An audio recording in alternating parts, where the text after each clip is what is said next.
Hello, Hi, good how evening. are you? I'm very good, thank you. How about you? I'm waiting for see the recording. The recording? The Which recording Yeah, recording? this we morning. are waiting to see the recording. Please, Oh, I don't, please reproduce it. I don't have a recording, but I, Really?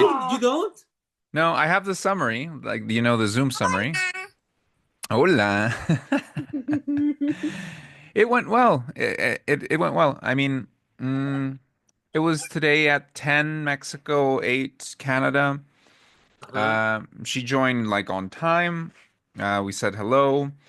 I introduced myself. She introduced herself. in English? And in Spanish we did. So I think the first hello. The first takeaway is como like Tu something you lectura, learned. tu primera Uh-huh. lectura.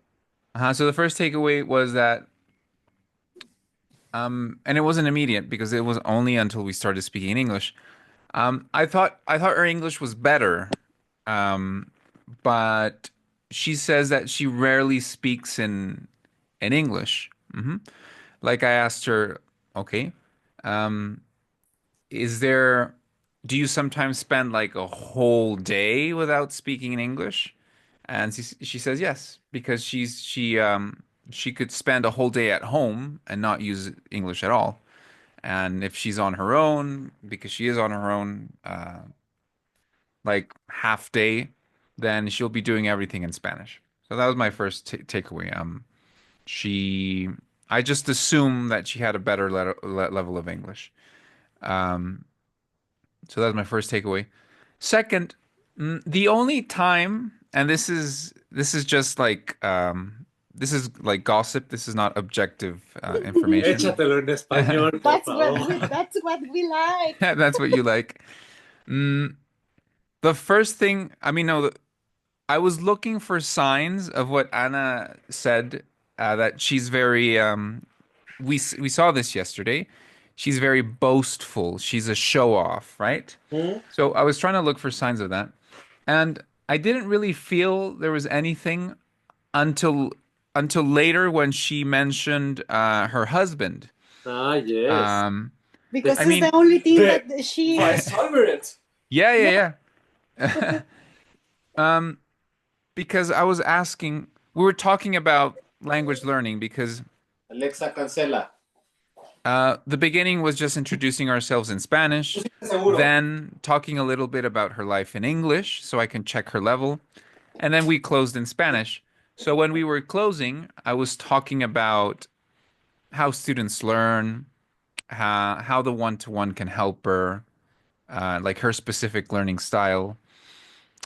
And then she mentioned that her husband speaks German, apparently. Um, so that was the first time I noticed something like saying, "Oh, okay, interesting." Um, and then just a minute after that, we were still having the same conversation. She said, "Yes, yes, yes. Um, like my husband, he speaks four languages." I said, "All right, okay, cool." Um, so that was like the first thing I noticed that was like not relevant to the conversation in a But way. you still Yeah, because stretch it. Stretch it. what I felt is that she felt that I was maybe mm, so this is what I think. I felt she felt that she was being accused of not doing enough to learn English because that was what the conversation was about. Like, how can we find ways to, listen to more things in English and, you know, chat with people like on WhatsApp in English, like if we have friends. So I don't know if she felt like attacked and she responded by saying like, well, my husband knows English and he knows German and he knows two more I languages. don't know, but he knows. Yeah, I don't know, but he knows. So that's what I felt. And I said, okay, okay. So I changed subject so she did not feel uncomfortable. Mm, other than that, I didn't know she was because you I mean, you in plural, I can't remember who exactly had mentioned that her husband, um, maybe was in the, no, I can't In the remember. I can't Navy. even remember. In the The Navy. thing is, I honestly don't remember if you mentioned that fact because when I introduced myself, Mhm. I mentioned two things. Um, like said, because I've worked with doctors. Like one of my current students is a doctor that wants to go work in Canada in Alberta. So I mentioned doctors. And one of my most interesting experiences in life working with students was when I worked at the 35th military zone in Chilpancingo. So I mentioned militaries, like the military. And when I finished my introduction, she responded in kind by saying that, well, she was a doctor, like a dermatologist, she is, Mhm. and that or that she had worked for like, that she was a military doctor, she said, like a médico militar. And I said, well, that's cool. That's an interesting coincidence. I can't really remember if any of you had mentioned that. Um, and maybe like in the back of my head, I had reminded myself about it, but I honestly couldn't remember that that was her context. So I said, "Oh, very interesting." And she had studied English back in Mexico in Celix in Acapulco, and I think she probably studied medicine or something in Acapulco. So I briefly mentioned like my experience working in Guerrero. Um, so we exchanged that information. We talked about the program. I She asked about like the methodology. Um, she asked about the books. Mm, she mentioned her CELPIP. Um, and other than that, I mean, that was pretty much the meeting. I hung up. I I would wait. I waited for the summary, like the artificial intelligence summary to come in. Like it arrives in my email. So I use that. I have like a template for ¿cómo se dice? For like proposals, Mhm. like economic proposals. So I made one for her with the help of the summary. Um, I sent it to her. I used Sergio's I don't know what to call it. Calculator. Yeah, like exactly like fee calculator. Um, and I sent her like a PDF with the proposal. So, it summarized the meeting. It talked about like the most relevant points. Um, and and yeah, basically what I how I imagined working with her. So I proposed a like 3 sessions a week in the mornings, like in the early mornings, Monday, Wednesday, Friday, and I sent her like the prices. She said that she would check it today and get back to me. Um, she said she would get back to me today, so I'm not sure if she will, hmm today specifically. But if she doesn't, I'll definitely send her a message tomorrow morning. Mm, and that was it. I mean, I can't remember anything else that stood out for me other than her saying that she had a lot of free time because she was at home alone. Um, but her hobbies were like she said she reads like medical or articles in medicine, dermatology, and she listens to podcasts. Um, so mm, I don't know. I wasn't convinced of her hobbies. She probably does a lot more that she doesn't really care for me to know, because I found that very boring. Like, if I had the house to myself and I had like 6 hours of free time to myself, I would do a lot of things. I would get out of the house. I would play a lot of video games, watch series. Mm. got video games. Yeah, you have video games? I like video games. I get to do it. Me too. I have an Xbox controller and I like to play. Yeah. So Um, how long it was your was a 40-minute it was a 40-minute session, yeah. So like 10 minutes just getting to know you. and did Uh, you give her a glance of the magic of the Palomares magic? well, I thought I did. I actually felt really well. Like I actually Sí, liked ya the los dio. experience Clase, mami, por favor, vete al baño. Tú también. because I mean, I've told this to Sergio that basically, I mean, up until now, like since August till now, since I stopped working full time at International House, the only students I've had are like my former students. Um, so this was actually like the first time I started from scratch with someone I didn't really know. Um, and I thought it went well. I felt very confident. I felt very pleased with how the interview went. Um, so yeah, I think it went well. She at the end she said that she felt like very convinced, like she was excited to get started. I don't know how much of that is true. We'll see. But at least I found that to be like positive feedback, like saying She, that she she, wants to get started as she's, soon as she's, she can. she's Hmm. working on blackmailing his husband to pay your fees because Yeah, that would be great. I mean, he's so cheap. oh, he is? So imagine once when we were one of the times we were at her home. Uh-huh. It was her birthday, and she had told him, she Yes. had told Anna, "Oh, Mhm. we will have some seafood and sushi."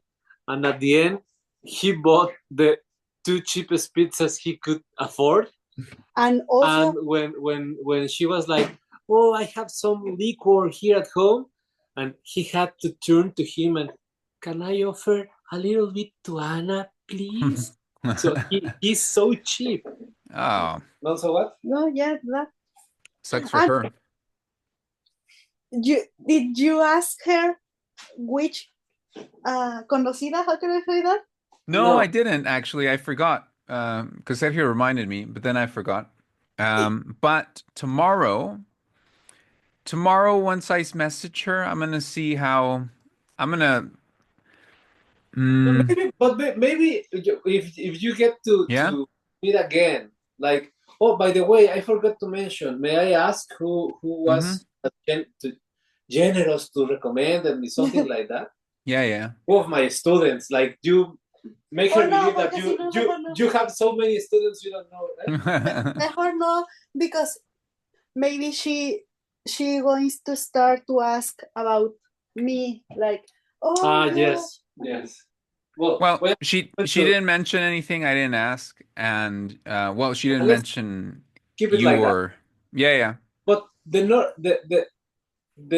normal way, no, but normally Uh, you would uh-huh. ask. Normally people ask. No, normally you would ask who recommended me. Yeah, if I got a message out of the blue, I would ask immediately. No, Yes. so do it. It has to look natural. Yeah, yeah. No, I would do it. Yes. No, but if she asked me or something, I can tell her, oh yes, I sent a message to my teacher, and Mhm. I oh wait, my mind, my Crossed cables. uh-huh. Mm. Oh, maybe if she asked me, I can say, oh yeah, I only sent a message to my teacher, and I told him, Mhm. I'm going to share your contact with some friend. Mhm. Mhm. Yeah, exactly. Um, so yeah, the meeting went well. I didn't find I didn't find anything like too, ¿cómo se dice? um, ay, ¿cómo se dice? Mm, I didn't identify anything like very como quiero decir como sobresaliente, like outstanding about her. Like nothing like interesting, like positive or negative. So nothing I found really interesting about her, nor did I find anything annoying, como molesto, irritante. So, and of course it's the first meeting, so Yeah. um, She didn't mention that she's a volunteer in a hospital. no, she didn't mention that, unless I forgot. No, because my general impression, I know that. Did you mention that yesterday to me? Yes. Probably, yes. Okay, no. So then no, she didn't. Because my impression based on the interview was that she didn't she was like she wasn't doing anything. Um Oh, so that was my impression. So no, she didn't mention that. Sergio. Sergio Who said, has better English who has better English? between? Oh no, Anna definitely. That's Vieja, se why. la pela. No, like no, honestly, I mean, that's a very easy question to answer. That's why I think the thing was I was kind of thinking that she had about Anna's level. And she's Um, oh, but she's below, and that's why I was surprised. okay. And then when and I remember this distinctly because in like my little format for like a proposal, it says how long the course will last. But I didn't leave it in blank, but I'd said like based on initial assessment because she says that she needs to take CELPIP, but I was thinking like what would she need to get because she's on the lower side. Yeah. Okay. And she said she felt very nervous.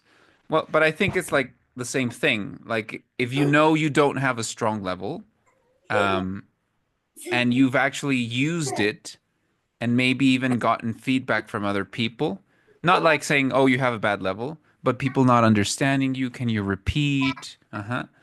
Um, I feel she lacks confidence. And the very first like 5 minutes, let's say, when we were speaking in English, she couldn't understand me. I had to repeat and like rephrase my questions, like say them differently because she was not understanding me. Because I asked her about her son. Uh-huh. Like, is your son at home? And she understood like sol. Y dice, no, no, la cortina está cerrada. And I said, like, no, like your son, Ah, like your child. No, ¿verdad que no, Carlos? So I said, She started to study English too much before than me.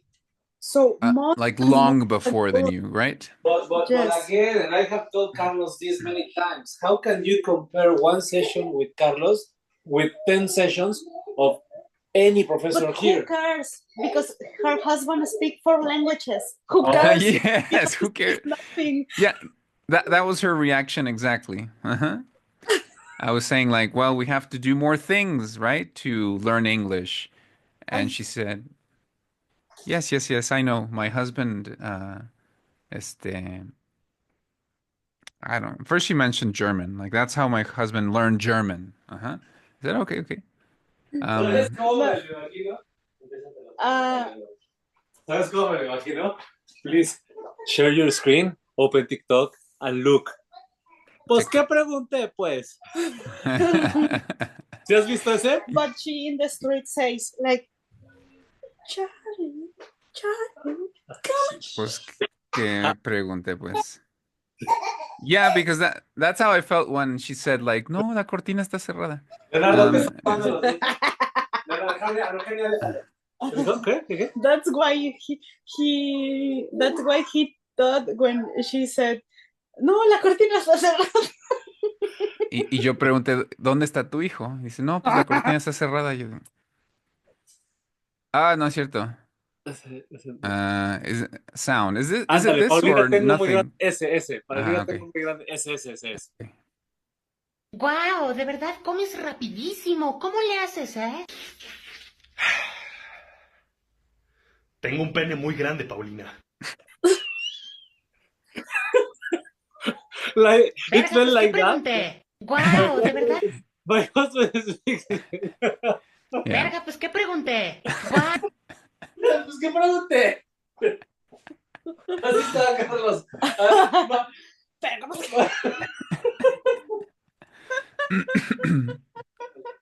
Ay. That's exactly how I felt. I'm going to be in the, how can I say, the opposite to heaven? To heaven, hell. Hell, why hell? Hell? Hell, Hell, hell, infierno. Uh-huh. I'm going to be in the hell. I'm going to keep your spot, Sergio. Save your spot. I'm going to save your spot. Okay. Guardarte un lugar. Save your spot, yes. In the hell. Hell.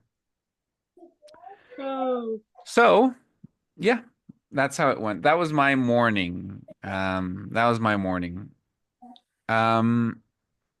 was your morning?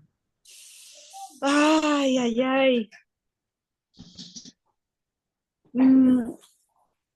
Busy. Mm-hmm. And now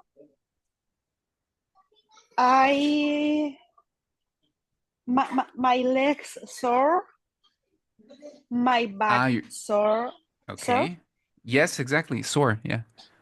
Your legs and your back are sore from standing all day, right? For standing, because today I was working in the press making pies. Okay.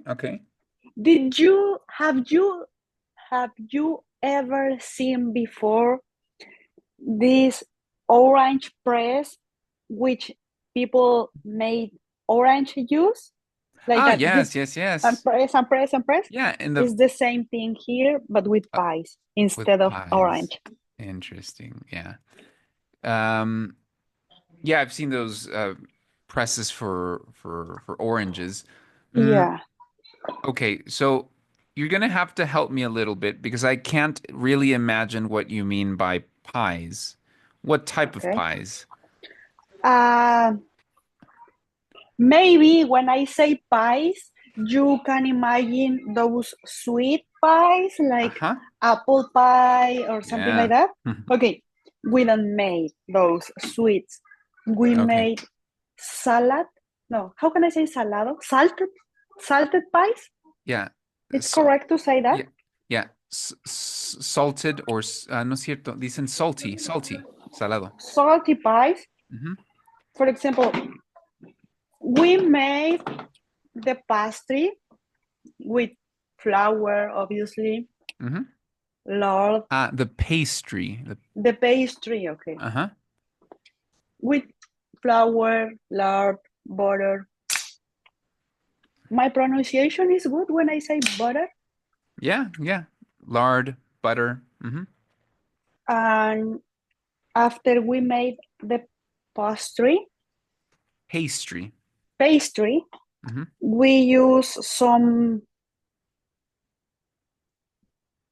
like kind of containers, like a kind of type of folding containers. Okay. Like, containers for folding the pie? How can I say molde? Oh yeah, like a mold. So like a mold for mold. the pies. Yes, but this it's a folding, you know. Yeah. This, like those individually, those mold that people use for make flan. To make flan. To make flan. And son moldeables. They're moldable. Yeah. Moldable. And we put there the pastry, and then in the press, and when we press, we made the shape of the bottom pie. Okay, yeah. The bottom. Makes sense, Carlos? Yeah, just a bit. I'm not really familiar with the whole process or the tools that you're using. So But the press is to shape them, like to give them the shape, right? Exactly. And after we made all of those bottoms, we fill with different food, different flavors, like chicken, turkey, steak and onion, steak and mushroom, steak and kidney, butter chicken. My favorite is cheeseburger. Oh, well, nice. Yeah. Yeah, different flavors. Okay, okay. And those are sold. I mean, of course, they're being sold regularly inside the shop, but is that the type of food that the shop is planning to sell in the food truck? I don't know it yet. Well, it sounds interesting. It sounds interesting. After we fill all of those pastries, pastries. Pastries, okay. No, after we fill those bottoms, okay. We use a lid, which it's made with more pastry. Okay. Okay. And then we put again in the press, but we use a different shape just for close the pie. Just to close the pie, yeah. Okay, interesting. And after that, you bake them, right? I imagine. Okay. We keep frozen until we bake it. Ah, okay, great. Yeah. So you make enough for like a couple of days, the whole week? Every week we make around 400. Oh, wow. And when you say we make, do you mean you make, or is this something? Okay. Okay. So if you're pressing today 400 pies, were you in the kitchen as well, or not today? Yeah. Okay. So you're going to be in the kitchen now, like, straight through this week because it's almost over, and next week because Danielle's gone. No, next week Danielle is be there, and until next to the next week. Yeah. So the week after next, yes, you're gonna go back. You're gonna go back to the kitchen only if they take you out of the kitchen, because you might stay there. I mean, you don't know. No one knows. I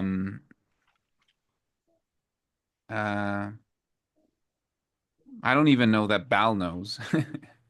Maybe I'm going to start there until February 11, which is when Chris, the lady who works in the chicken, come back, and her person who is cover her come back to the kitchen.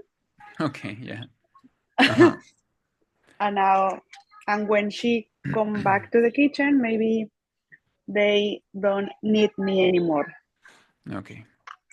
Because it's in the future, you would say maybe they won't need me anymore. maybe they won't need me anymore. Okay, interesting. So yeah, and you mentioned that your legs, your back is sore, but your arms don't hurt because you were like pulling down, right? But no, only No? my back. Okay, okay. And I also made Scotch eggs. Scotch eggs. I don't know what Scotch eggs are. I didn't try before. No, I haven't tried before. I haven't tried them before. Like I haven't tried the Scotch eggs. But you know how they're made? Yeah, I made. Those are only boiled eggs, like hard eggs. Yeah, hard eggs. Covered with ground pork, I think it's ground pork. Okay, yeah. And after covered with the ground pork,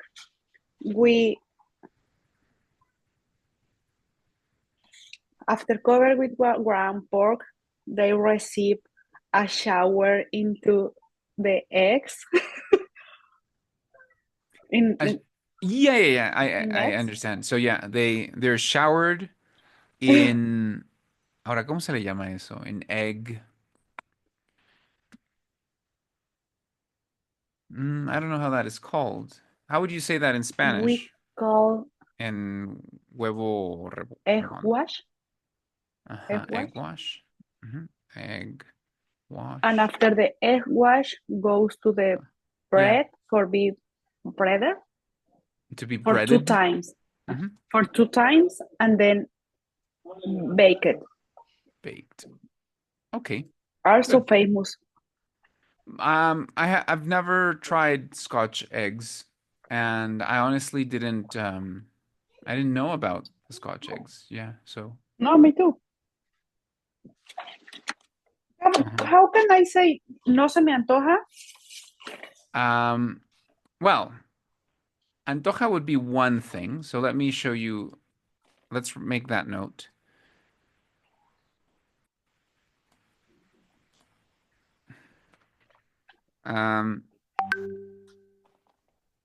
So crave is antojar. Crave. Craving would be antojo. But how can I say it's correct to say those Scotch eggs doesn't crave me? No, you would say something different. Those Scotch eggs are not, o más bien don't look. Ay, el acento. Don't look appetizing. Okay. Como que no se ven apetitosos. Because crave is an active verb. Entonces, uno tiene que decir, I crave a chocolate. I crave some chocolate, ¿no? Pero no empezar con chocolate para después conjugarlo y decir chocolate craves me. No es el chocolate se me antoja. No funciona así. En español, interesantemente, es un verbo pasivo. Por tanto, la traducción de crave sería es I crave, yo tengo el antojo. Sería más bien eso. Tengo el antojo. O yo estoy antojado por el chocolate. Algo así. Okay. In English, it's active, but in Spanish, it's passive. Okay. But if you're using the negative, then we don't use crave. We would use something like appetizing. Those Scotch eggs don't look appetizing. Let me just look for a picture of Scotch eggs. Interesting. Wow. I would actually like to try them. Yeah. I would actually like to try them. Now, yeah, I would definitely, no problem. And that reminded me, mm, in when I was little, I remember that um, meatballs were pretty popular, like spaghetti and meatballs. Mhm. Um, so I remember the Mhm. spaghettios.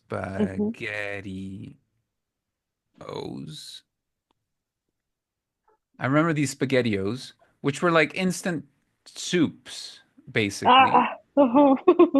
You would just warm them up, and I love the spaghettios because it was like very quick pasta. So it was the pasta, it was the tomato sauce, and it had little pieces of meat, not meatballs, but like little pieces of meat. Um, so in general, I love meatballs. When I was a little bit older, I remember trying a meatball sandwich, and it was Mm. one of the most delicious things I've ever had. And I remember that at some point in Mexico, you could still get meatball sandwiches at Subway, Mhm. but if if I remember correctly, after a while, you couldn't get them anymore. That was probably the least popular Subway sandwich. Mhm. But I love Subway, not Subway. I love meatball sandwiches. They're Mhm. delicious. Anyway, when I got to Mexico, I remember having meatballs like in a fonda or something, Mhm. like where you have different guisados depending on the day of the week. So on one day they had albóndiga, and I said, "Yes, I would love to have albóndiga." I was still like a child. I was like, I don't know, like 11, 12. Mm. And I was very disappointed, very, very disappointed because the sauce was like a Mexican red sauce. Mhm. Mhm. It wasn't like Italian style, like Mhm. thick sauce with the tomato and the herbs. So I hated it. I hated it. But I kept asking for the albondiga, like, because I was still imagining that if I had that in a different place, it would taste more like what I was craving. Uh-huh. And there was one fonda where they cooked the meatball with like a piece of egg inside. Yeah, you've had those. So I split the meatball open and I saw the egg and I asked like my mom or my dad, I can't remember who, like my mom. It was my mom. Like what the like you like to say like what the fuck is this? So why is there an egg in my meatball? And I actually liked it. I don't know why. I really like the meatball with the egg. Uh-huh. So that's how I found my new love for like Mexican albóndigas. Oh. Because I forgot about the sauce and like the Italian style. Like I want spaghetti with my albóndiga. Y mi mamá, no, hay tortilla. Tortilla con tu albóndiga. Like, no, I want spaghetti. So once I discovered the egg, that was my favorite thing about the albóndiga. So these Scotch eggs, as soon as I saw them, it reminded me of my albóndigas with egg. Yeah, So I want to try maybe. them. If Um, it, mhm. how can I say, si fuera, If it was, if it was my recipe, mhm, maybe what I change is use more spices into the meat. mhm. Okay, if it was my recipe, maybe what I would change is add more spices into the meat, right? Mhm. Mhm. Okay. Okay. Yeah. I think that's a general. Mm, Oh, wait a minute. Look at that. They say bacon, scotch egg. baked Scotch eggs. This one, right? Bacon. No, no. Ah, no, bacon, bacon, bacon. Just Where is there it? in the Oh, related okay, section. okay. Oh, Ooh. it's Oh, covered with bacon. yes. It's covered. Like, look at those. Amazing. Ah, Bacon wrapped Scotch eggs. with avocado and Yeah. with potato. Oh That's a no, good idea. I don't know if I like that. I'm not a huge fan of avocado. I'm not a No? huge fan of no. And the ridiculous thing is, if I ever find a tray of like guacamole, I will Uh-huh. just devour that, like to the very last cebollita. Uh-huh. But I still don't like avocado. I love guacamole, but avocado is like meh. The same with Leo. Leo loves the avocado Hmm. when I add some um, crunchy fat. Okay, okay. Uh-huh, He sure. loves the avocado in that way. But when I Hmm. give him just the guacamole, he say, Mm-mm. No. I think to me, I think it's the mixture of avocado with the lime. I think that for me, like the lime and the salt make a real difference. mm-hmm. Um, so that's why it's like yummy. And if I have like totopos or something like, or like, like a taco de rachera or something like, Yeah, of course it's divine, the guacamole. But the avocado by itself, it's like, no, yeah. it's not very interesting. I usually add some olive oil into the guacamole, just a little bit. Okay, that sounds interesting to The give it taste some is good. flavor. Hmm. Yeah. Okay, yeah. Yeah, I can picture that. That sounds like a an interesting way to make the guacamole. And more good fat. More, No, yeah, yeah, sure. healthy fat. Healthy fats. Healthy fats, good fats. I mean, the correct term is healthy fat. But you could use good fat like in a sentence to like complement the idea, like good fats, healthy fats. Okay. Mm, yeah, definitely. So uh well, let's have a look at something. I mean, we're gonna take a like just a small break from talking about the very important conversation you're gonna have on Saturday. We're No, gonna don't go make me nervous. we're gonna go back to that. I mean, later in another 30 minutes or so. We're just gonna take a quick break from that. I would take a quick break from that, and we're going to go back to do a little bit of reading, okay? Because we haven't done Okay. much reading this week, and we need to try and balance as much as we can, like all the skills. um, so here's what we're gonna do. Mm, uh, Here are our notes from the Flavor Bible. We're going to read this last section about uh, I think it's this last section. We're reading these summaries so that we can get the general idea. So when that we read the book that has a fairly advanced level, um, we understand the text, even if we don't understand some very specific words. All right. So I'm going to give you a few minutes so that you read. So lo voy a mover por acá. Perfect. Yes. So that you read. Descansa. Tiene muy mojado. Le está escurriendo el cabello.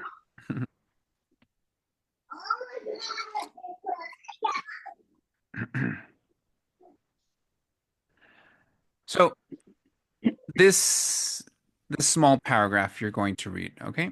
Mhm. So read it on your own. You don't have to read out loud. Remember, reading out loud is just for pronunciation. It's not for reading. So just read for yourself. And when you finish, please let me know if there's any vocabulary that is new for you. Okay?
Dale beso a tu madre para que ya no estés pensando. ¿Y tocar esto otra vez? Pues dale beso a tu madre.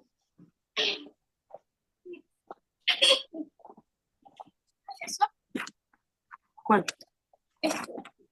Ven, mi pluma. Te amo, descansa. Sí, hijo.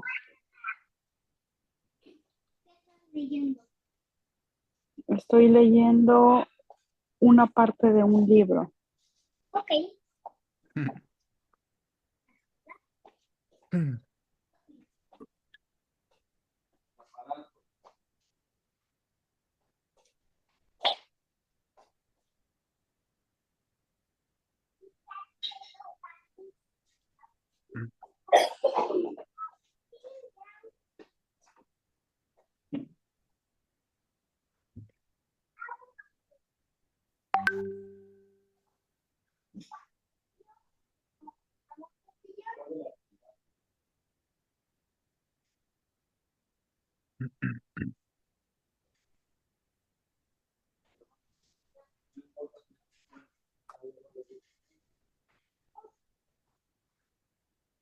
Okay, I'm done. Excellent. Any vocabulary you need to check? Yes, I think I understand in the context, but I wanted to know the correct meaning.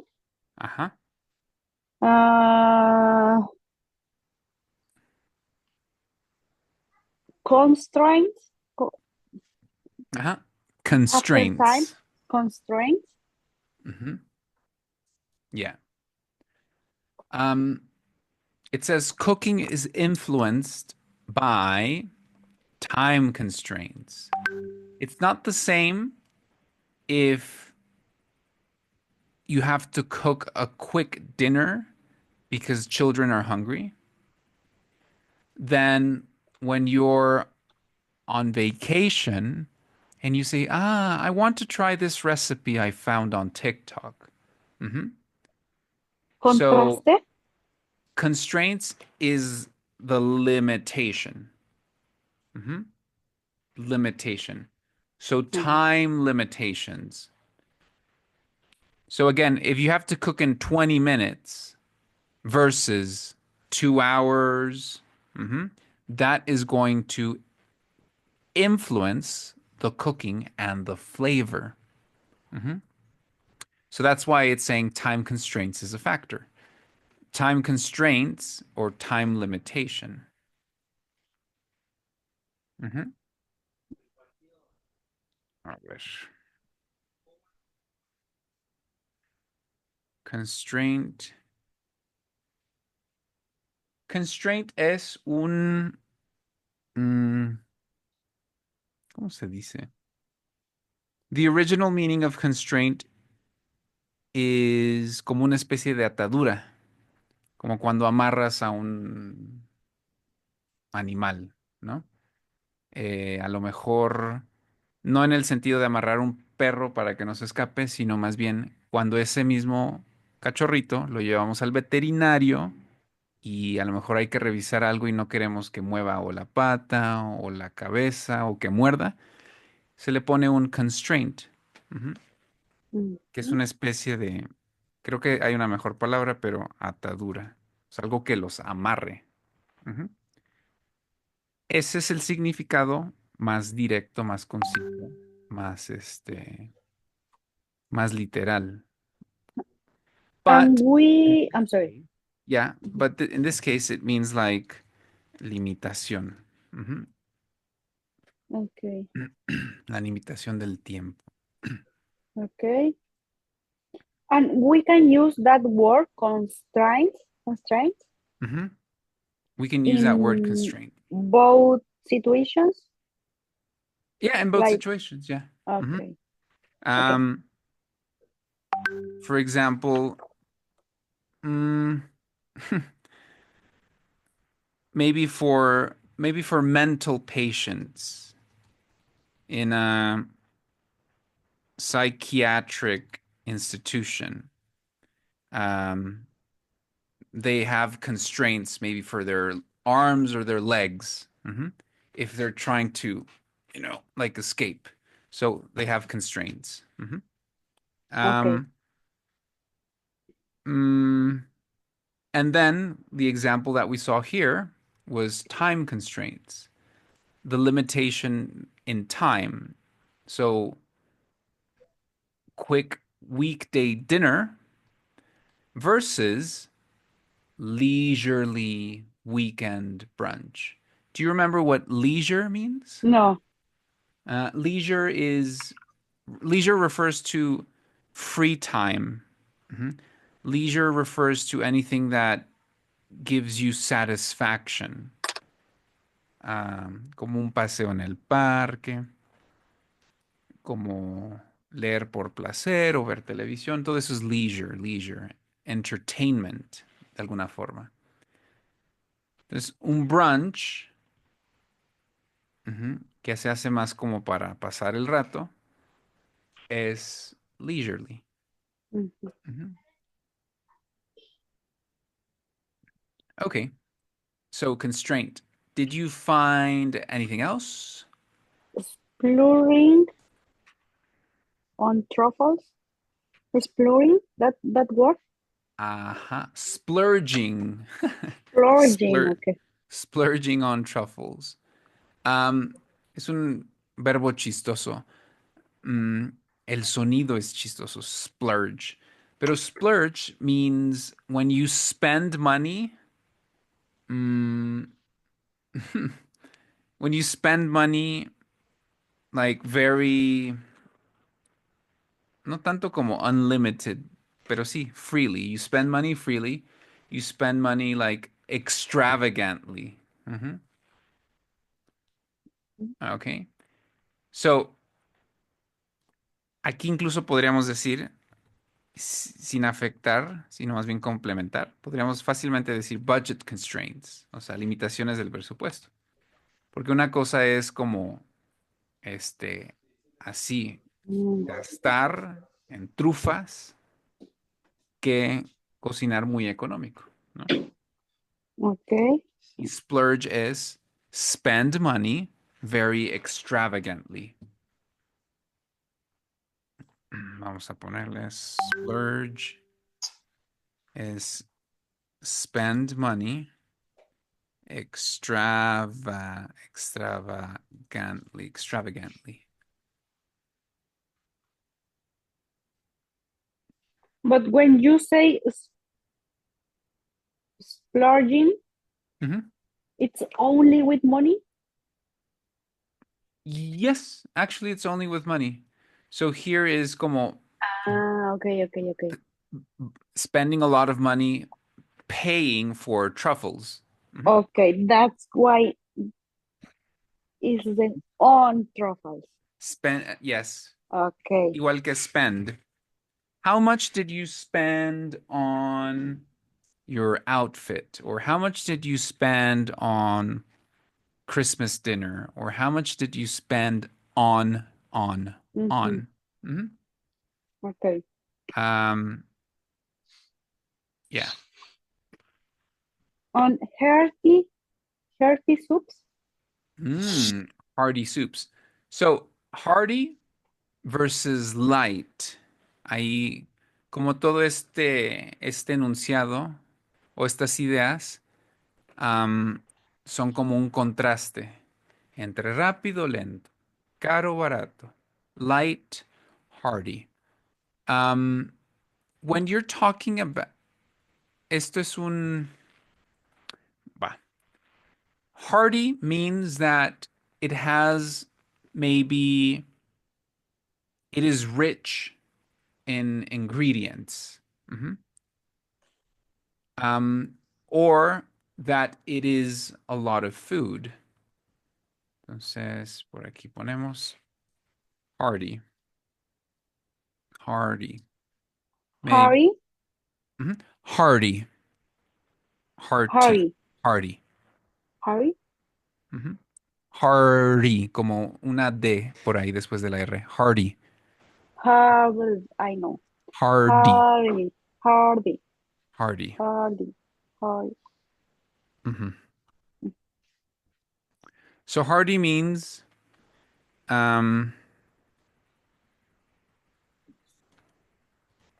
plenty of ingredients or food. Do you know what plenty means? So plenty means como suficiente.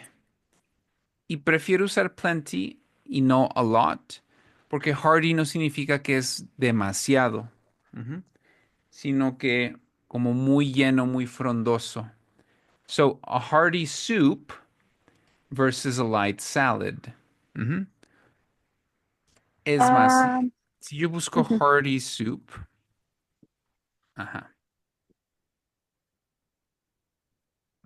así como esto,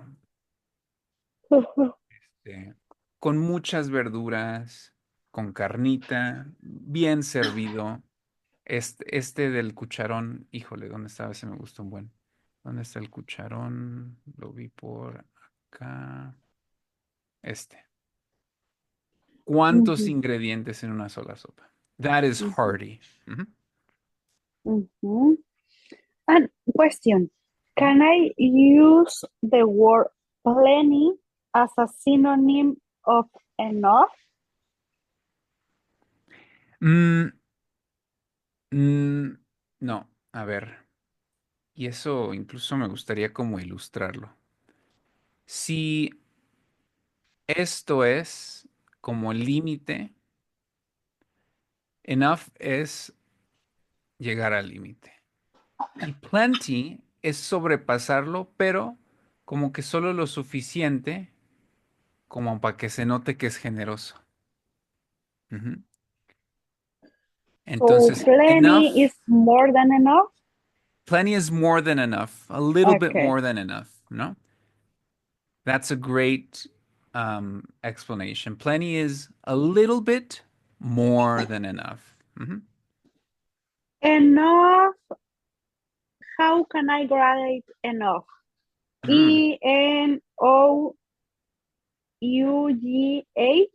Very good, yes. Y aquí lo voy a hacer. Plenty or more than enough. Plenty or more than enough ingredients or food. Y eso es hearty. So yeah, this is very good vocabulary porque es vocabulario común. Aunque sí es como más avanzadito de cierta manera y sin embargo se utiliza. Interesantemente, hearty soup y winter van de la mano. Empieza a hacer frío y las sopas. Pero sopas donde la sopa no es el Pesada. caldo, es sopa pesada, que sea la comida así, el platón fuerte es la sopa, no la entrada. Hearty soup. Okay. All right, very good. What else?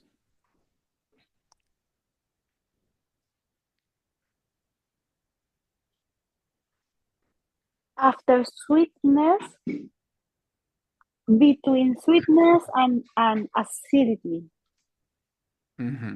Sweetness, bitterness, bitterness. Bitterness. So sweet is for sugar, acid is for lime, bitter is for coffee. Sweet, acid, and Like there is a chocolate yes. bitterness. Yes, excellent. Okay. Bitter chocolate. Bitter chocolate. Okay. El que no tiene leche, ¿no? O Ajá. azúcar. Bitter, bitter. Dark chocolate. Dark chocolate is bitter. Coffee is bitter. And ¿qué más? Vamos a buscar bitter ingredients. Algunos verdes. Black tea.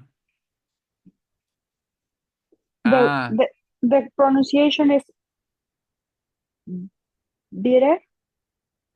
Bitter. Bitter. Y de todos esos, mira, eso es muy americano y por tanto canadiense funciona bien. Entre butter y bitter y hearty, palabras como esas, independientemente de cómo las esté pronunciando, tú siempre puedes tronar la T.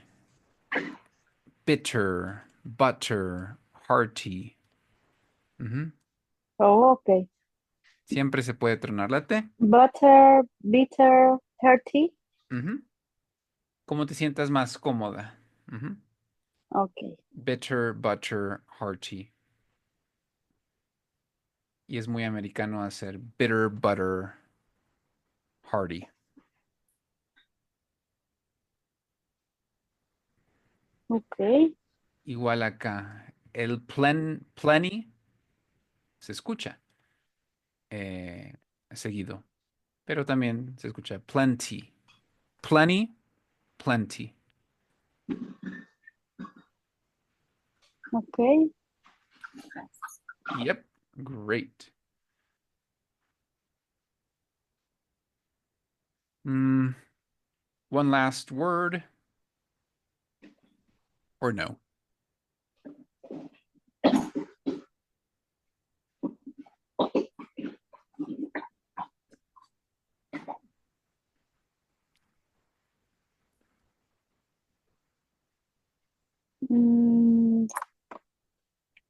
Peak. Where's peak? There. Okay. Peak. Okay. So here we're combining seasons. Do you remember what seasons means? Seasons are the parts of the year, por decirlo así. Like winter, summer. So, aquí, season, ingredients. There are certain times where you can get certain ingredients. There are better times where you can get certain ingredients. And in those seasons, those ingredients are more fresh, more, ¿cómo se dice? Mature, maduros en el sentido de la fruta o la verdura. So they are at their peak. They are at their peak. Peak is the best time, the perfect time for certain fruits, no? So that's why we have lots of oranges and tangerine, mandarinas in the winter. And we have the best mangoes in the summer. Well, at least here in Mexico. So, peak es como la cima o el punto más alto de algo. ¿De lo que sea? De lo que sea. Entonces, está el sentido más directo, más literal, donde peak es la cima de la montaña, por ejemplo. Y el sentido más figurativo es el mejor momento o el mejor punto para alguna cosa. Ok. Entonces aquí los Ok. ingredientes están al tope o al máximo para asegurar la calidad y el sabor. Peak. Peak.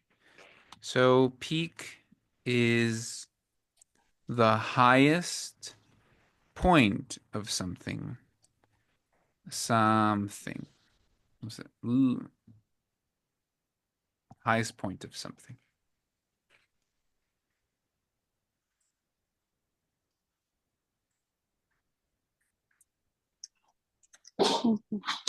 Mm-hmm.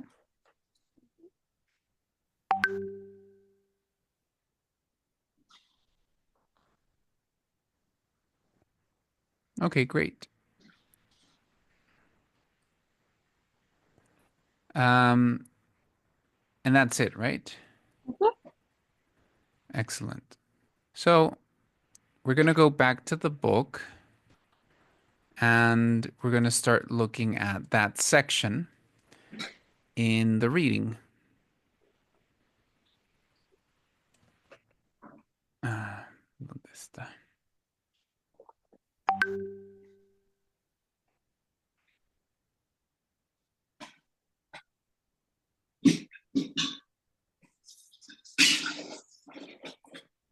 Okay, so here is the book, Flavor Bible.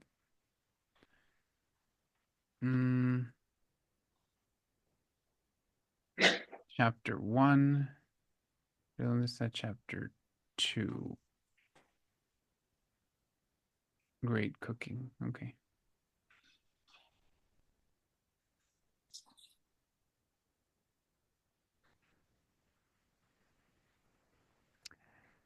Here we're going to start reading how to make food taste great. Okay. So let's read this first section. Yeah. So let's start with this first page. Let me know when you finish this page. And before we continue to the next, we're going to check some of the vocabulary. Okay? Okay.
I'm done.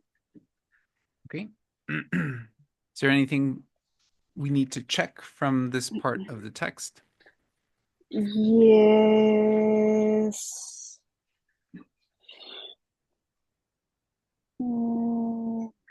I lose the word.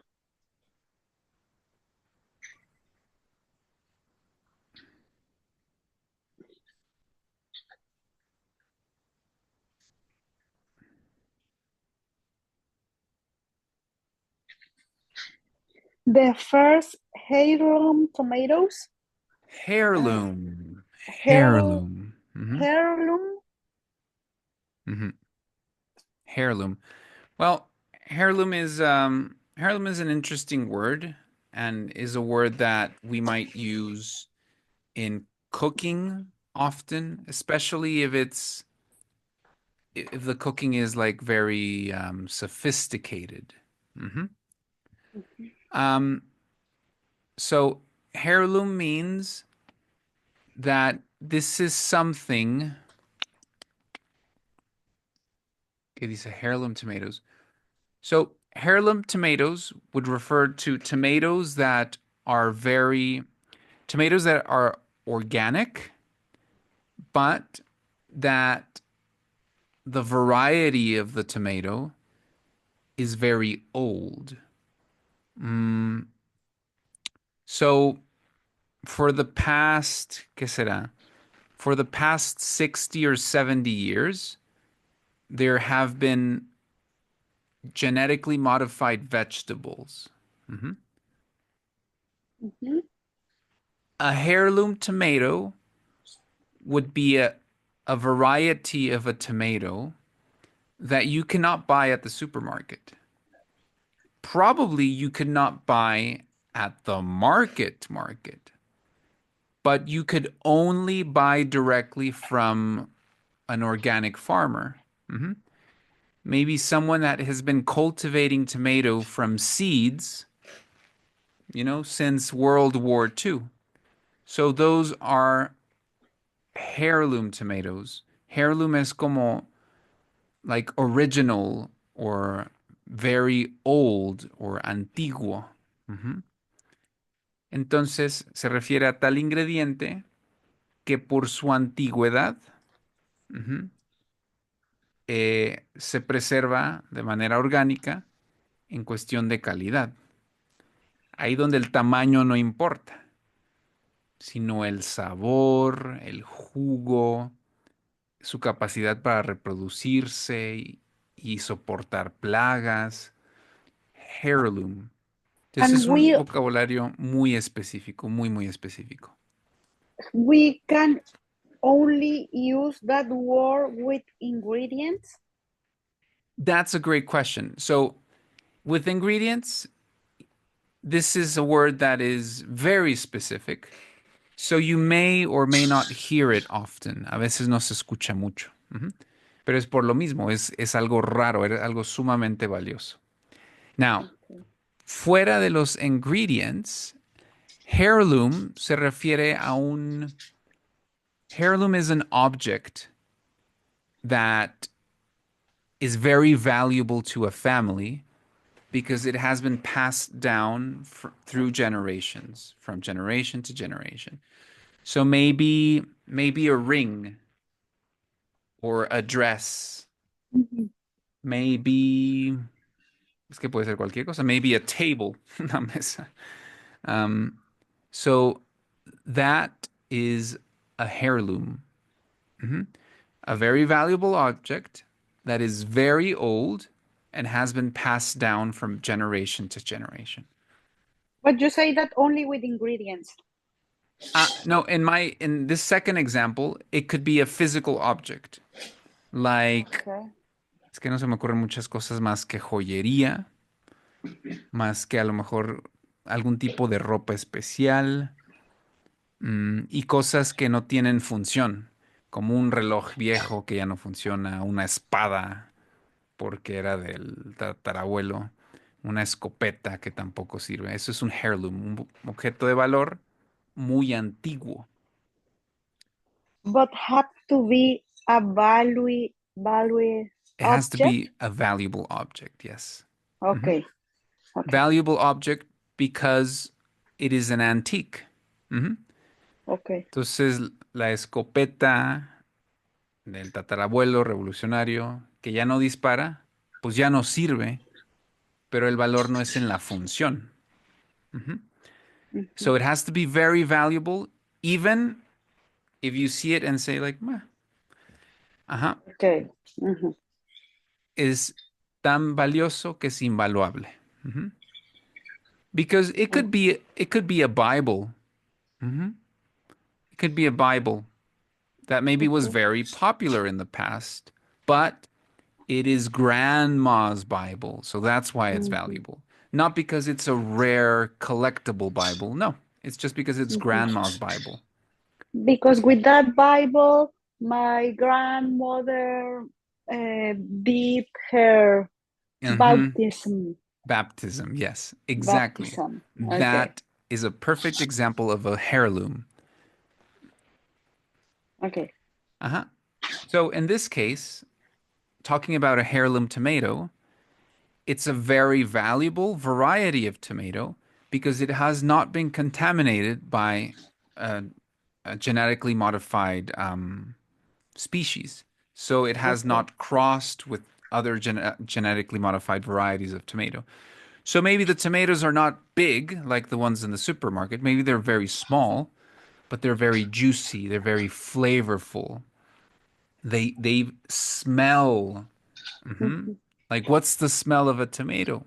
Well, the ones in the supermarket, maybe nothing, but a heirloom tomato, that's something different.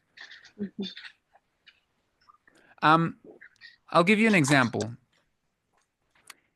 El maíz autóctono, que es rosa, que es morado, que es muy pequeño, como que no es para hacer elote. O muy imperfecto. No son las hileras, ¿no?, del elote, sino que está todo ahí cuarteado. Eso es heirloom corn. Heirloom corn. Heirloom, okay.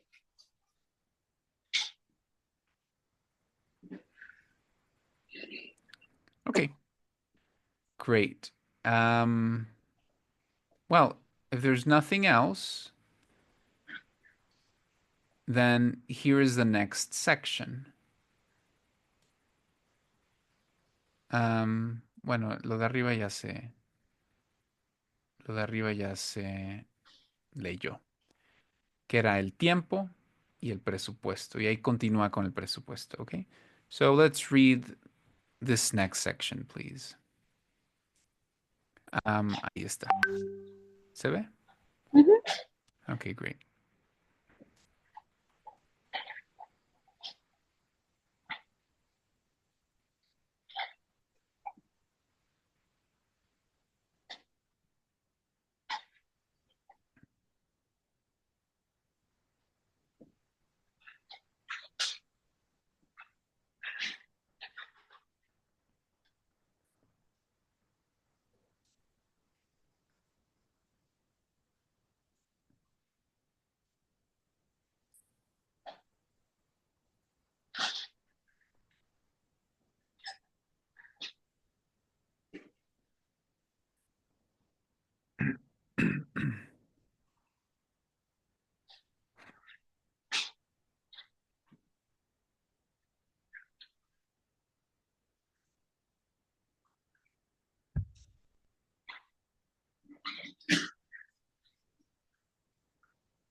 Okay.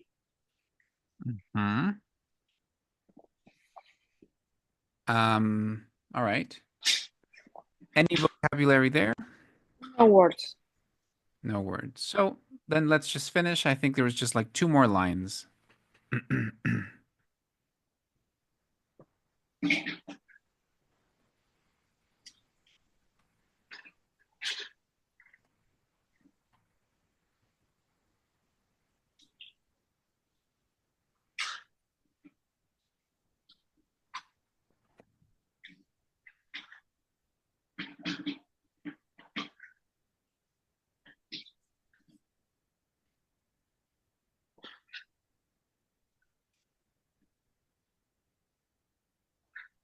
Okay. Hmm. Okay, great. So there were no vocabulary points here, right? No. Hmm. Exactly. Okay. Mm, now, occasion. Yes. Now, I think we're going to stop right there because we need to get back to, well, our preparation for Saturday. But so far, what do you think about how the book has organized? Um, h- how do you think how the book has organized and presented these concepts that seem familiar?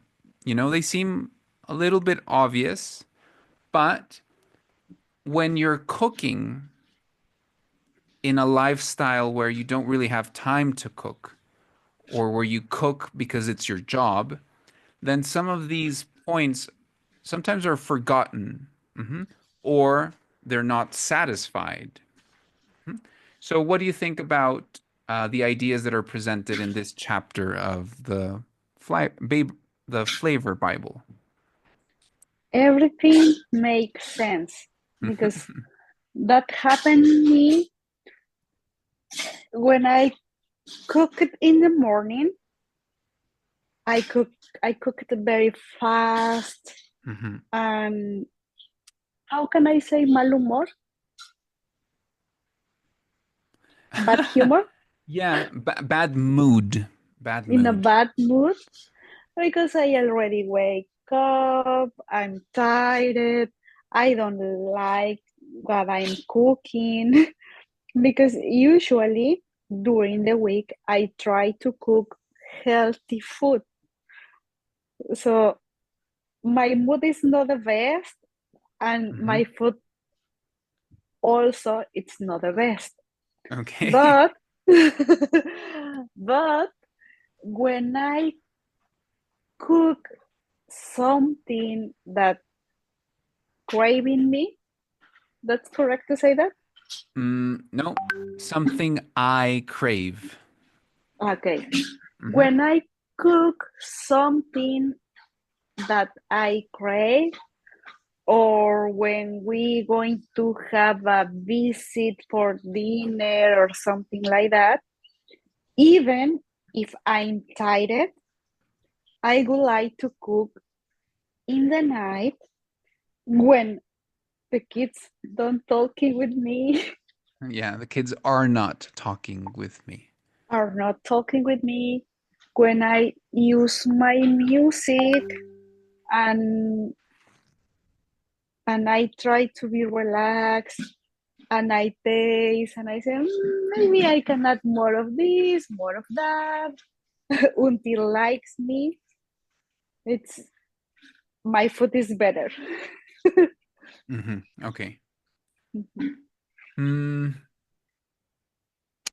So I think that's what's interesting about this text because it is it speaks to a niche audience. Do you know what niche means? No. Nicho. Uh-huh. So if you look at the book, a ver, let's do a little drive by. If you look at the book, like some sections are just talking about ingredients, like crazy ingredients, ingredients, ingredients, ingredients. So you have to be really passionate about cooking to read a book like the Flavor Bible. Mhm.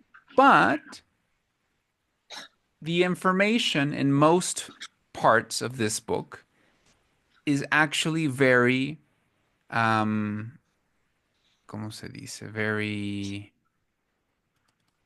I think it's very approachable, como que muy aterrizado.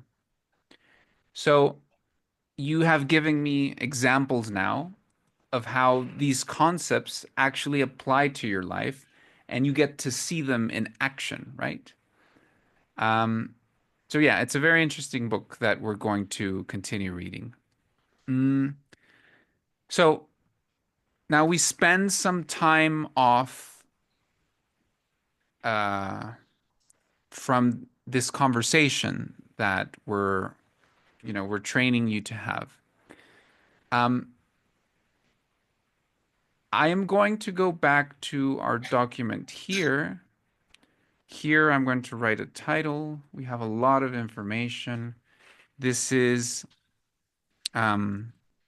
conversation, Anna and Bao. I So don't this want to is, cross the river. you don't want to cross that river.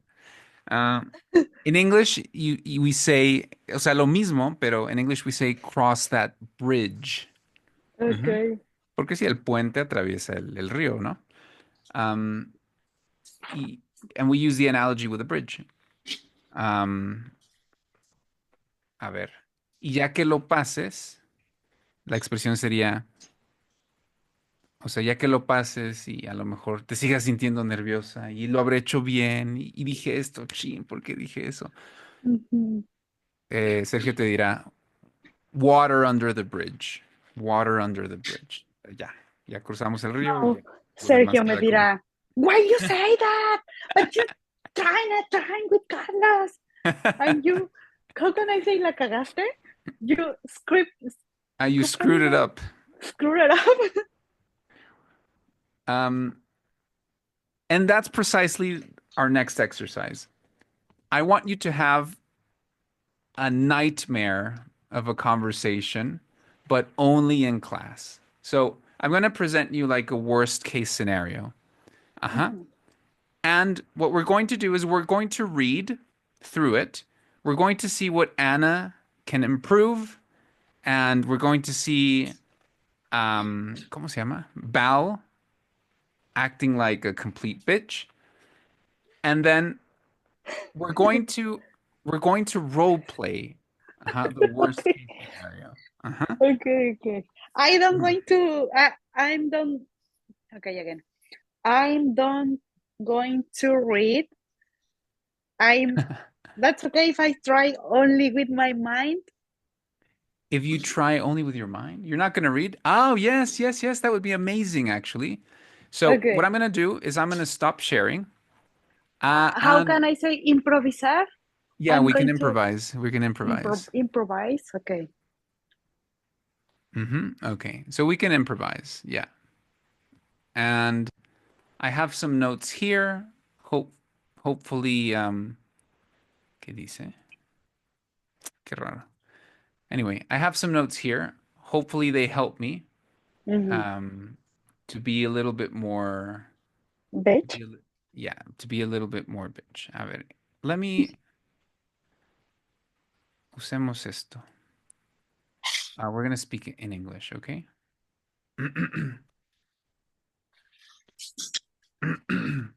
Just give me 1 second.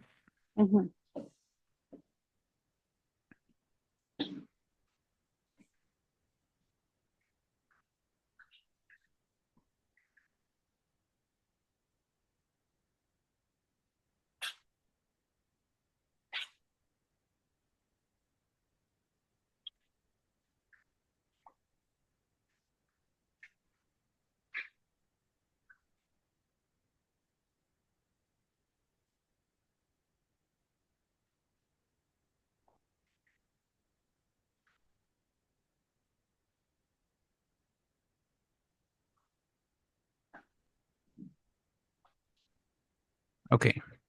So, well, let's give it a try. Let's see if I can do a good job being a very, how would you say that in English? A bowel with low empathy. Okay. Okay. Do you want to join us because we want to practice my conversation with Val? And you can hear, and you, if you listen now, you want to be able to say, Anna, you screwed. How do you say? You screwed it up. Could you write for me?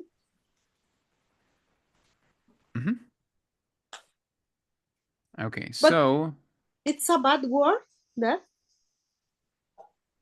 What is a bad? Yeah, screw is a bad word. Yes, definitely. Okay.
¿Tienes una extensión que pueda usar?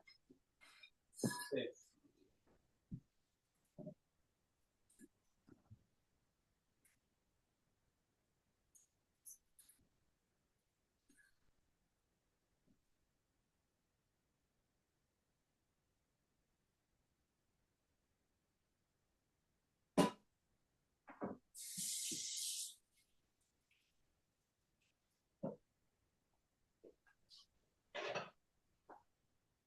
¿Me están esperando nomás a mí?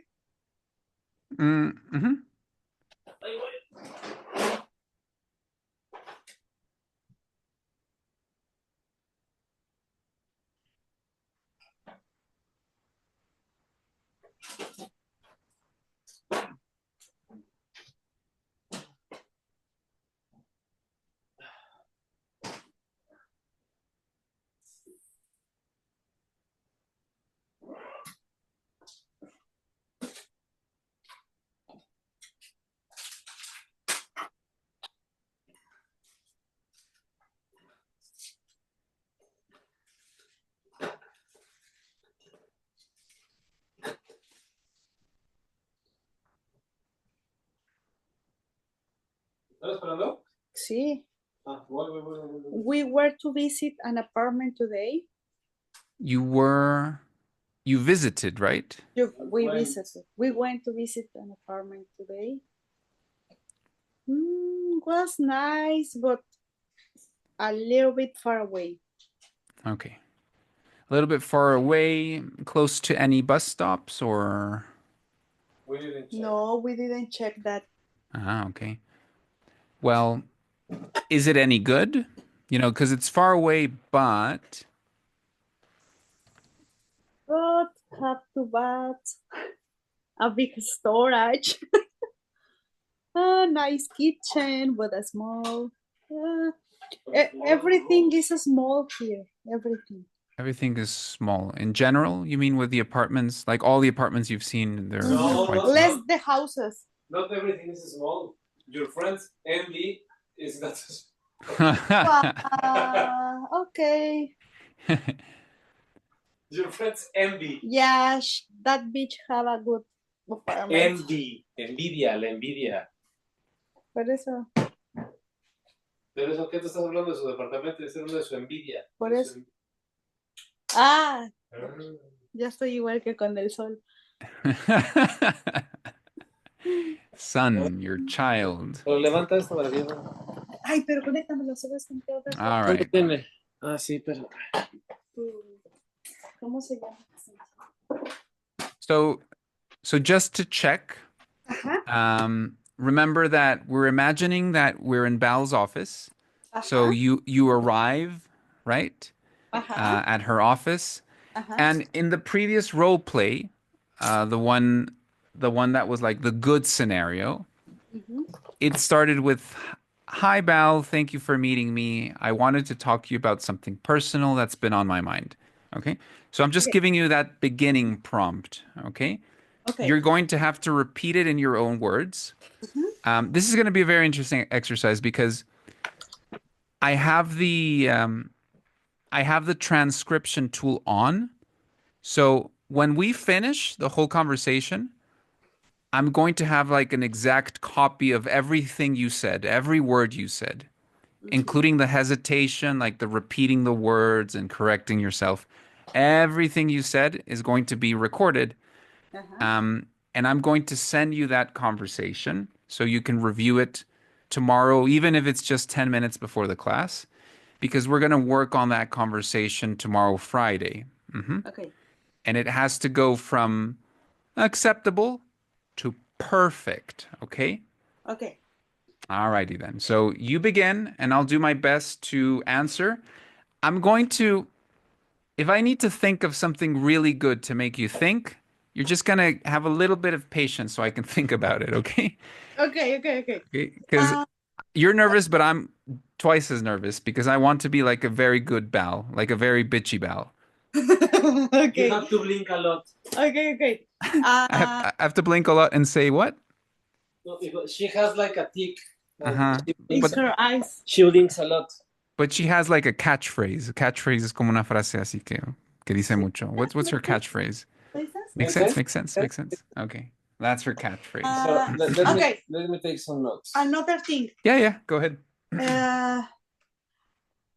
In the real life. In real life.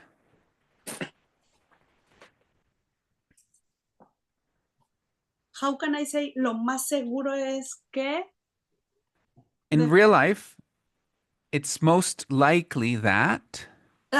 It's most likely. No me estés tú corrigiendo. Tú nomás me acompañaste para que escuches que le voy a decir a Val. Es que estos mods no existen. Most likely like. Most likely that. That. In the real life, most likely. The most. No, entonces no, ¿para qué tú estoy no aquí? Me corrijas. Entonces, ¿para qué estoy aquí? Nada más para escuchar que le voy a decir a Val. Porque sí estoy practicando, de verdad. Ya lo sé. Mostly likely that what? Mostly likely. Most likely that. Most likely that.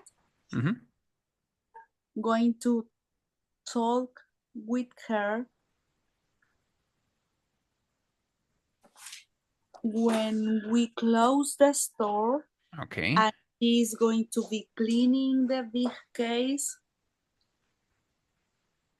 What's the big case? Yeah, the case where you keep all the meats, right? Yeah. Okay. All right. Okay, so she's not going to be sitting at her desk, right? She's going to be busy. Okay, well, thank you for that context. Because it's a good moment for us because at that time, usually we are alone, she and I. Wouldn't be good, Carlos, if she has like a note with bullet points and she is honest with her. You know, my English is not so good, so I have to write it down. Like if she actually brings in like a notepad that day? No, a tiny card, ideas. The main ideas, and she brings it. Look, you know my English is not that good, so I didn't want to mess it up. So I wrote it down what I wanted to tell you. Is like being honest. Yeah. And we actually have we have a pretty good idea of what those bullet points are. So I think that tomorrow we're going to work with the bullet points. So right now you're going to have to improvise based on the conversation we role played yesterday. But Sergio makes a good point. There's no reason why you couldn't actually bring in, like a card with some bullet points on your phone if that's possible, or anyway, yeah, there's no reason why not. Okay, well, as soon as you're ready, you can begin the conversation because, of course, you're addressing Bal, and Bal is just listening and responding. I'll try to be hard. It's not my specialty, but I'll try to be hard. So let's see how this goes. Okay. But can I talk with you for some minutes? It's important. All right, Anna, what is it? I don't know how to start. Okay. I started to study English every evening because you know that I need to improve my English quickly because I have to do a test, and that test it's necessary for apply for the in a future PR, and because of that our family routine is changed. So now I can spend more time with my kids. I mean, every day, because we only had a dinner together, and after dinner I have to attend my lessons. Now I only spend time with my kids on Sundays because they go to the school on Monday, and Anita starts to notice that. She starts to crying when I come to work, and I wanted to request you that I can't be able to work anymore on Saturdays. Oh, Anna, you scared me there when you said anymore. Yeah, I know that, but I wanted to say, I wanted to tell you that I'm grateful with you and for the opportunity, and I don't know, I try to figure it out how can make this works for you. Okay, Anna. I understand that you're working hard on improving your English. I think it's better. And I can see why this is important for you, for your family, for your future. But I have to be honest. Saturdays are our busiest days at the deli. We are relying on having all hands on deck, especially experienced staff like you, to make sure everything runs smoothly. Anna, if you're not here on Saturdays, it's going to leave a big gap. The rest of the team will feel that pressure, and it could even impact our service. Have you thought about that? Have you thought about how this could affect the business? Of course, I thought that. I think about that. But my kids need me. And in this very moment, my kids are still young. And I have to be first a mom.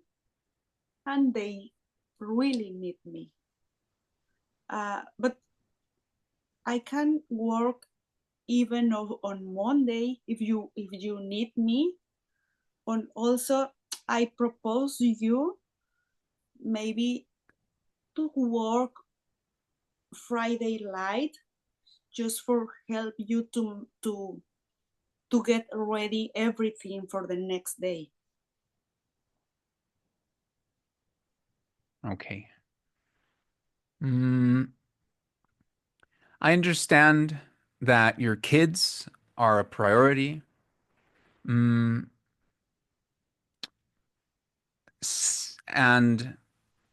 I also need you to understand that this is a business and it's my job to make sure everything is running. Saturdays are a very busy day, and that means that there are many sales and many customers that need service. You are doing an extraordinary job, and that's exactly why you make a big difference. And even if you prepare on Fridays, it's really not the same not having someone less experienced handling the rush on Saturday. One day here and there might help a little bit, like Mondays, but it still doesn't solve the bigger problem.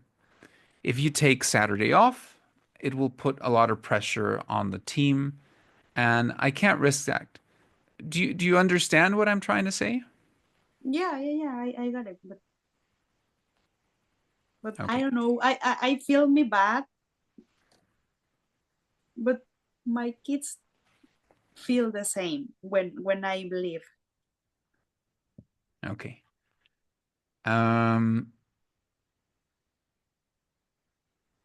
right. Is there anything else, Anna?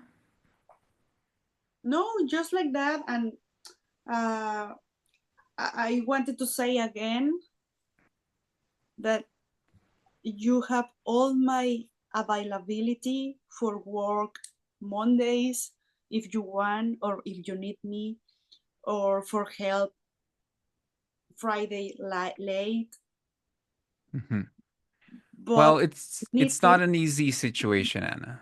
How about we take a couple of days, the weekend, to think about this and see if there's any way we can make this work without hurting the deli. All right?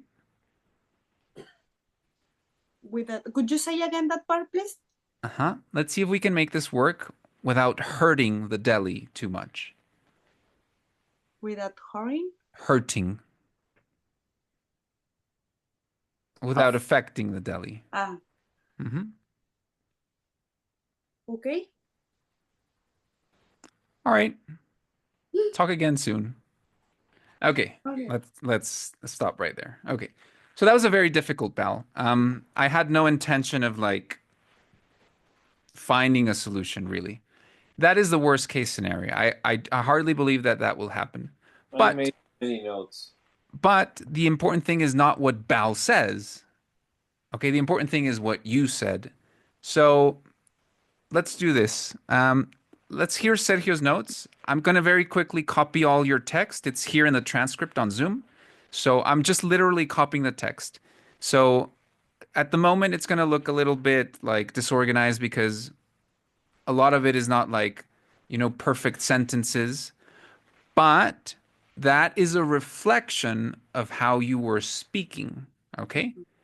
So give me 5 minutes. I'll copy the text onto a page. Sergio's going to give us some feedback. You have to start thinking. You started directly to the point, and you have to start thinking. First of all, just because at that time she's in a hurry. Okay. But you are asking her for a moment, so she has to stop and talk to you. So first of all, I want to start thanking you for everything, and you have to learn words like the opportunity to work, all the considerations, all the learning I have here. At least 3 things: opportunity, considerations, and the learning. And the trust she has put on you on many tasks, even though you weren't that How do you experienced. Say the word? Thanking for the opportunity, the consideration, and the trust. First things. Then English is not just for the test for immigrational purposes. So yes, the point is that studying English is what has altered your routine. Yes, English is what has altered your routine.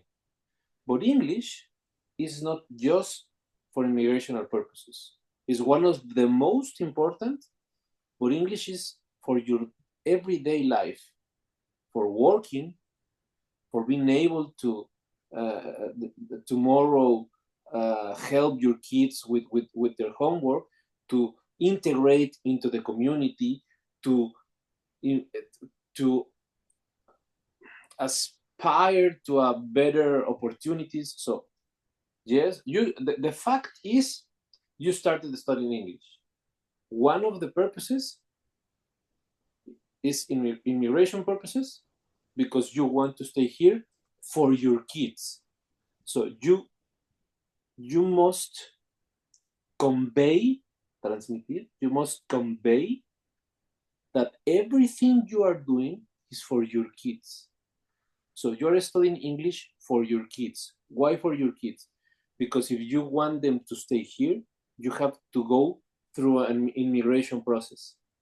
Because if you want to stay here, you must speak better English to have to integrate better in your job, in your daily life. So you started studying English for your kids. Immigration, integration, and personal growth. Immigration, integration into the Canadian way of life, integration into the Canadian way of life, and personal growth. And also professional, because if you want to keep improving, for instance, your certifications, if you want to get further certifications in the food industry, you need to learn English. But all that is for your kids. It's not because of you. That's my second point. Third point, the routine has changed. So because of the English, the routine changed. And that change in the routine is impacting the time you spend with the kids. That has affected both Anita and Leo. Leo has started again with the tics, and Anita is feeling the attachment. Desapego is the attachment, Carlos? Detachment. Detachment is desapego with you, to the point that she cries when you leave to work or when you drop her off at the school. So it's affecting, but still it's affecting the fact that you have one day a week with them. Why? Because you are studying English for them. Then you, Val, you know that I need this job. So it's hard for me to tell you this, but I can no longer work on Saturdays. So what I want to ask you, I can no longer work on Saturdays. So what I want to ask you is for you to give me the opportunity to work on Mondays to compensate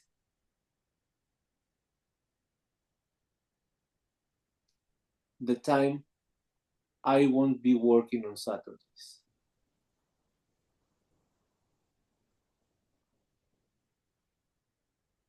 Then, why this? Why this? Why this approach? The rationale behind this approach is that on Mondays, my kids are at school. They don't feel that much my absence. But on Saturdays, they do feel it. And they are growing so fast, and they won't be this little forever. And they need me. There have been many changes since we moved from Mexico. They I don't know how to say this, Carlos. They went from being 24/7 with me, and now they barely see me one day a week. They went from being 24/7 with me, and now they barely see me one day a week. Oh, but you should see them every day. Yes, 1 hour in the morning and 1 hour in the evening, and then just on Sundays. So I can no longer. So I need to spend more time with them. So you change the focus from I'm telling you I won't be working on Saturdays to I'm begging you to let me work on Mondays. So on her mind, you're changing the negativity for a proposal. Do you get that? So instead of telling her I'm not working, is please allow me to work on Monday. Okay. Why do you laugh? Because you are so manipulator? Yes, I am. You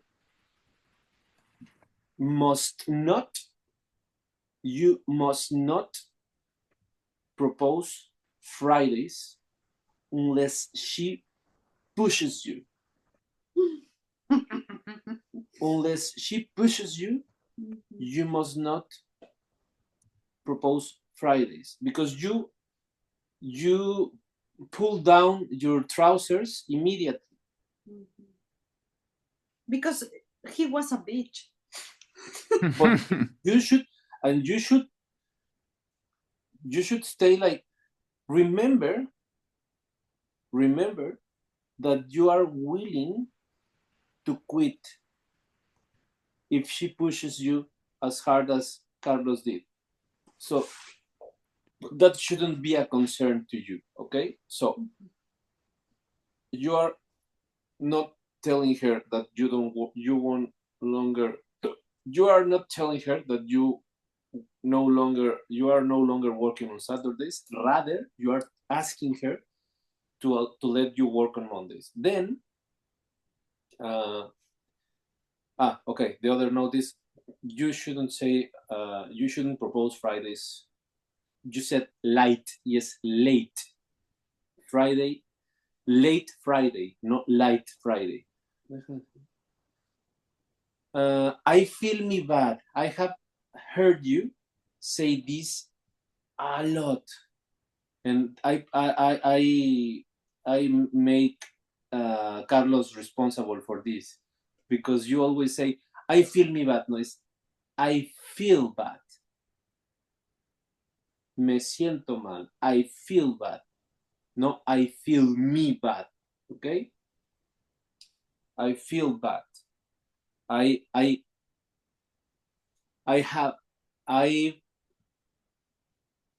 have been struggling in my mind the whole week because I didn't know how to tell you this, how I feel, because I don't want to disappoint you. And you can't say you have my full availability because you are telling her that you are no longer available on Saturdays. You should change the word availability for commitment. You have my commitment. What's Compromiso. So when I'm here, I'm committed to my job. But you can say I'm available to you. No. I'm committed to this job, but not I'm fully available, because that's not true. Okay? So what are your thoughts on my notes, Carlos? Great. Oh, you weren't paying attention, sorry. No, yes. I'm actually copying everything onto. I'm gonna get some help from ChatGPT tomorrow. So I've copied everything you said onto a Google Doc. Okay. My thoughts on your thoughts. Yes, start with thanking. Number 2, English being important beyond the permanent residency. Maybe even saying that it's for your job, doing your job better. It's for life. It's maybe you should tell her what we have talked about when we were gossiping about Jasmine, that when she asked you about, are you studying English? The same argument I told you to tell her, you should tell to Val. It is no sense, as Val says, it makes no sense for me to move into a country which one of its main languages is English, trying to raise 2 children in an English-speaking country without speaking the language. It's nonsense. Am I right? Yeah. How we can't have a nice play date because we can't communicate with the parents of the parents of our children's friends. We won't be able to help them with their homework. We won't be able to take them to sports, or you can't integrate into a society and have and learn their way of life and raise children if you don't know the language. So it's not just for immigration, it's for your job, it's for your kids, it's for your life, it's for your future. It's because you want to stay here. But why are you studying so hard? Why so many hours? Because fortunately, we have been blessed with a friend that you should give Carlos his own credit with Val, that has been so generous in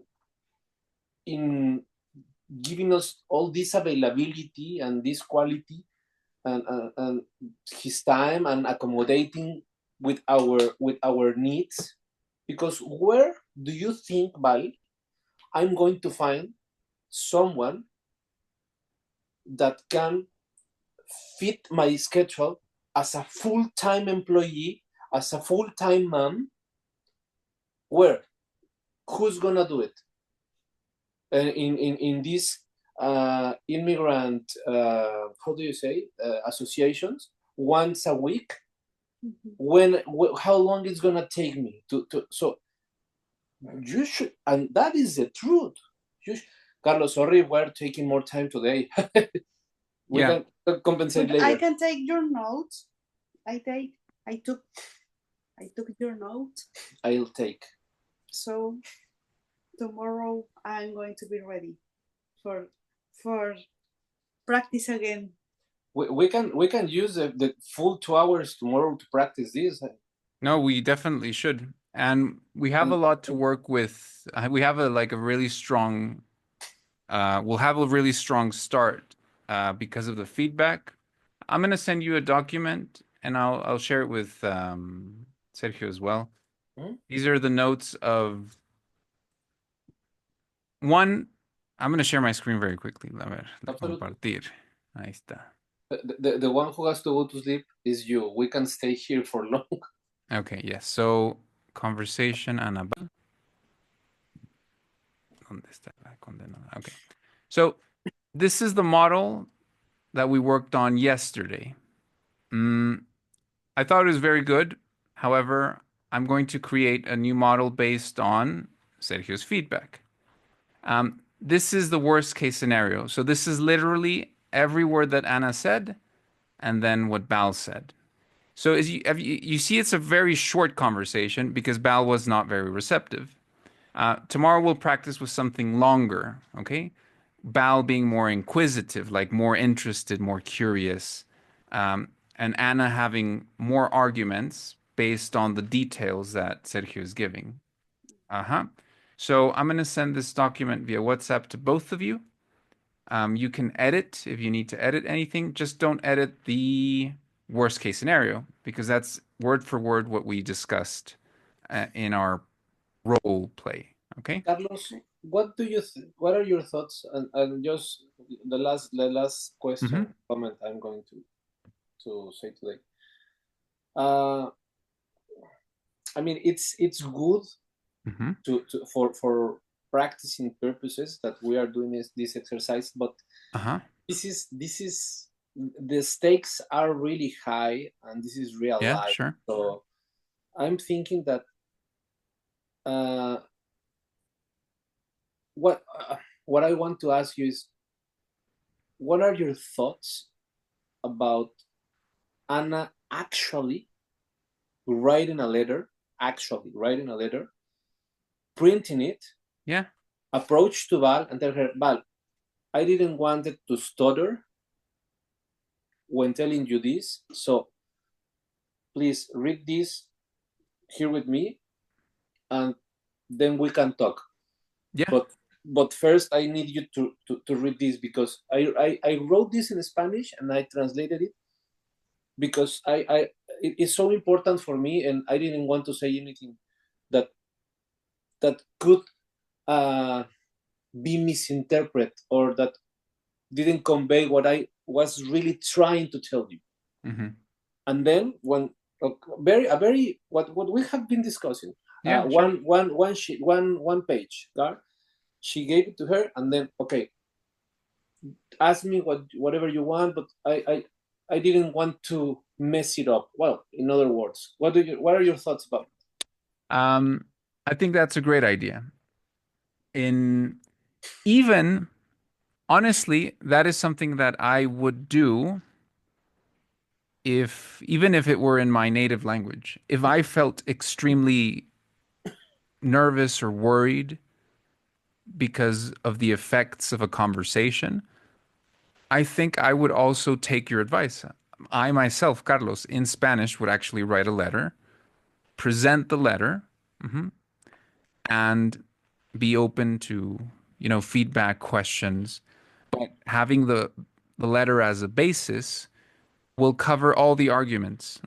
Exactly. So it's not just leaving the letter and leaving. It's not just submitting, or how do you say, entregar? That is not just delivering the letter and leaving. It's just, I deliver the letter, and please read it in front of me, because this is what I wanted to tell you, but you know that I don't feel that I have the skills yet to tell you all this. Transmit. He doesn't have me saved in his contact. Oh my God. Nor Anna. I'm not special. Okay. What do you think? Yeah, sounds good. The letter, right? Because Carlos and I can write it. And it would be beautiful.